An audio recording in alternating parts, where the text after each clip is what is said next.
આજરોજ Karelibaug Ambalal park garba ground ખાતે Bharatiya Janata party દ્વારા પત્રકાર પરિષદનું આયોજન કરવામાં આવ્યું હતું। ભારતીય જનતા પાર્ટીના નવનિયુક્ત પ્રદેશ અધ્યક્ષ શ્રી જગદીશભાઈ વિશ્વકર્માજીની નિયુક્તિ બાદ પ્રથમવાર આવતીકાલે તેઓ વડોદરામાં પધારી રહ્યા છે। ભારતીય જનતા પાર્ટી વડોદરા મહાનગર દ્વારા તેઓના અભિવાદન સમારોહમાં ગુજરાતના મુખ્યમંત્રી શ્રી ભૂપેન્દ્રભાઈ પટેલની પ્રેરક ઉપસ્થિતિમાં કાર્યક્રમ યોજવામાં આવનાર છે।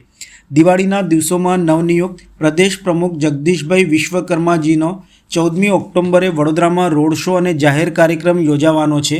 કારેલીબાગ અંબાલાલ પાર્ક ખાતેના મેદાનમાં નવનિયુક્ત પ્રદેશ ભાજપના પ્રમુખનો કાર્યક્રમ આયોજિત કરાયો છે। આ ગ્રાઉન્ડની લગભગ 4000 જેટલીની કેપેસિટી છે।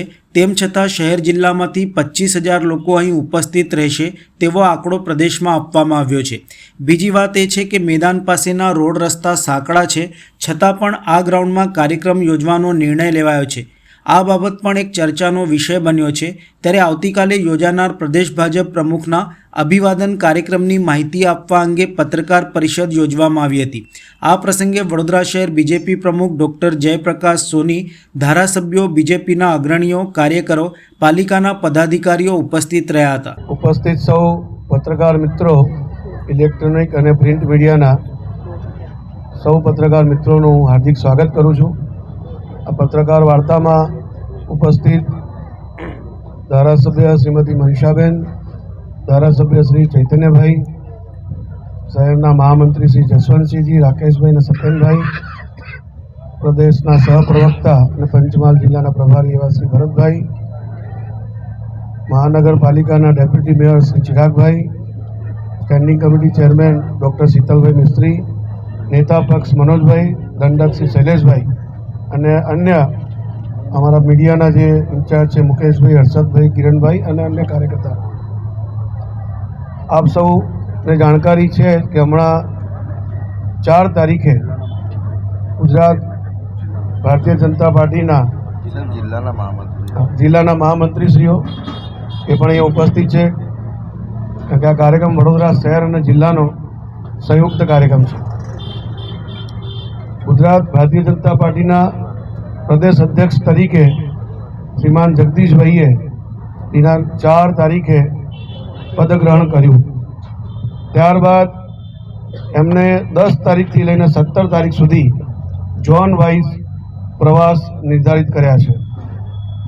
એ પ્રવાસમાં મધ્ય ઝોનની અંદર, એટલે કે આપણો 8 જિલ્લાઓનો જે મધ્ય ઝોન બને છે, એ મધ્ય ઝોનમાં વડોદરા ખાતે એમનો પ્રવાસ નિર્ધારિત થયો છે, જે આવતીકાલે એટલે કે 14 તારીખે મંગળવારે સાંજે 5 વાગે અંબાલાલ પાર્ક કારેલીબાગ ખાતે આયોજિત થવા જઈ રહ્યો છે।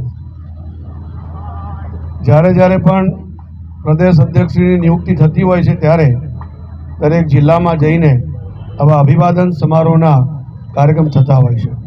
ભારતીય જનતા પાર્ટીની પ્રણાલી મુજબ પ્રદેશ અધ્યક્ષશ્રીની નિયુક્તિ પછી આ અભિવાદન સમારોહ એક કાર્યકર્તાઓને મળવા માટેનો એક કાર્યક્રમ હોય છે, સન્માનનો કાર્યક્રમ હોય છે। તો એ કાર્યકર્તાઓના સન્માનનો કાર્યક્રમ હોય છે। પ્રદેશ અધ્યક્ષશ્રીનું સન્માન એ સૌ ભારતીય જનતા પાર્ટીના જે વર્ષો સુધી જેમને કામ કર્યું છે એવા સૌ કાર્યકર્તાઓનું સન્માન કરવા માટેનો આ કાર્યક્રમ પરંપરા મુજબ આયોજિત થતો હોય છે। એમનો જે કાર્યક્રમનો પ્રવાસ છે વડોદરા ખાતેનો, એ થોડી માહિતી આપને આપી દઉં। એ બાય રોડ આવવાના છે। ટોલ ટેક્સ જે આપણું એક્સપ્રેસ હાઈવેનું વડોદરા ખાતેનું છે, ત્યાં વડોદરા જિલ્લાના મહાનુભાવો દ્વારા એમનું સ્વાગત થવાનું છે। ત્યારબાદ કાર રેલી, જેમાં 500થી વધુ કાર ઉપસ્થિત રહેવાની છે। એ કાર રેલીના માધ્યમથી વડોદરા શહેરમાં પ્રવેશ કરશે। એમનો જે રૂટ છે એ ગોલ્ડન ચોકડીથી પ્રવેશ કરવાનું રાખ્યું છે। ત્યારબાદ એરપોર્ટ જે સર્કલ છે ત્યાંથી, એટલે કે એરપોર્ટની બહારથી વડોદરા શહેરના મહાનુભાવ દ્વારા સ્વાગત થશે, અને ત્યાંથી સ્વાગત કરીને લગભગ 2000થી વધુ બાઇક રેલી દ્વારા એમનું સભા સ્થાન સુધી રેલીના માધ્યમથી અહીંયા ઉપસ્થિત થશે। આ પ્રકારનું કાર રેલી અને બાઇક રેલીના માધ્યમથી પ્રમુખશ્રી એ અહીંયા મેદાન પર જ્યાં આપણું આ સભા સ્થાન છે, જ્યાં આપણે બેઠા છીએ, ત્યાં આવશે.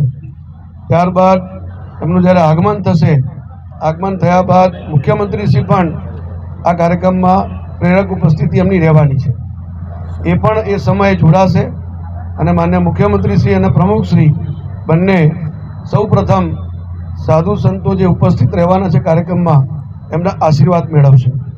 એમના આશીર્વાદ મેળવ્યા બાદ કાર્યક્રમનો પ્રારંભ થશે અને પ્રવચનો બાદ છેલ્લે વિવિધ સમાજો, જેમાં પાટીદાર સમાજ, રાજપૂત સમાજ, પ્રજાપતિ સમાજ, ઓબીસી સમાજ, ઓબીસીના પણ વિવિધ સમાજો, એસસી કેટેગરીના પણ વિવિધ સમાજો, એવા લગભગ 50થી વધુ સમાજ અને સંસ્થાઓ અત્યારે નોંધણી કરાવી છે. એ સૌના દ્વારા એમનો અભિવાદન કાર્યક્રમ થવાનો છે.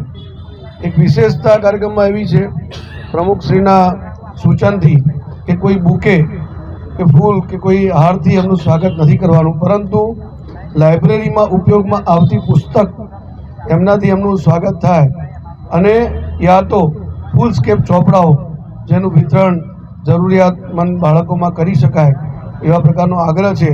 એ સૌ સમાજ અને સૌ સંસ્થાના આગેવાનોને પણ અમે અપીલ કરીએ છીએ કે જે સૂચન છે એ જ પ્રમાણે આપણે કાં તો લાઇબ્રેરીમાં વપરાતી પુસ્તક અથવા ફૂલસ્કેપ ચોપડાથી જ પ્રમુખશ્રીનું સ્વાગત અને સન્માન કરીએ. આ પ્રકારનો એક કાર્યક્રમ આવતીકાલે આયોજિત થવાનું છે, જેમાં 20થી 25,000 લોકોની ઉપસ્થિતિ, કાર્યકર્તાઓ, જૂના સૌ કાર્યકર્તાઓને આમાં આમંત્રણ આપ્યું છે, વિશિષ્ટ મહાનુભાવોને આમંત્રણ આપ્યું છે, સાધુ સંતોને આમંત્રણ આપ્યું છે, સમાજના વિવિધ આગેવાનોને આમંત્રણ આપ્યું છે અને ભારતીય જનતા પાર્ટીના વર્તમાન જેટલા હોદ્દેદારો છે, એના સિવાય પૂર્વ જેટલા હોદ્દેદારો છે, એટલે પૂર્વ સાંસદ, પૂર્વ ધારાસભ્ય, જિલ્લા અને શહેરના પૂર્વ અધ્યક્ષો, પૂર્વ પ્રદેશના પદાધિકારીઓ, સમૂહને સૌને આમંત્રિત કર્યા છે. એ સર્વે જેટલા પણ વર્તમાન અને પૂર્વ હોદ્દેદારો છે પ્રદેશના અને શહેર જિલ્લાના, એ તમામને મંચ પર પણ સ્થાન આપ્યું છે. આ રીતનો કાર્યક્રમ આવતીકાલે આયોજિત થવા જઈ રહ્યો છે. આપ સૌ આ કાર્યક્રમ અમારા પત્રકાર મિત્રોના પ્રચાર પ્રસારના જે માધ્યમ છે એનાથી અમે સૌ સમાજને અપીલ કરીએ છીએ કે આપ સૌ ગુજરાત ભારતીય જનતા પાર્ટીના નવનિયુક્ત અધ્યક્ષ શ્રીમાન જગદીશભાઈ વિશ્વકર્માનું અભિવાદન સમારોહમાં આપ આવો, જોડાઓ, એ અમારી હાર્દિક અપીલ, હાર્દિક વિનંતી સૌ નાગરિકોને, સૌ સમાજને અમે કરીએ છીએ. ધન્યવાદ.